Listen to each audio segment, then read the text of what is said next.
imtihondagi yana bitta savolni ko'ramiz. Ko'pchilik chalg'iyotgan ekan bu savoldan ham. Qaranglar. Chapga burilishingiz kerak ekan.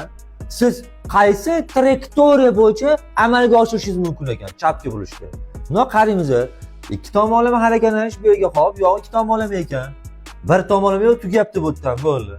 Endi belgilarni tushuntirib qo'yaman endi. Endi 10 qatordan siz chap tomonga burila olmaysiz. Nimaga? Yo'l harakat qoidasi 56-band yozib qo'yyapti-ku.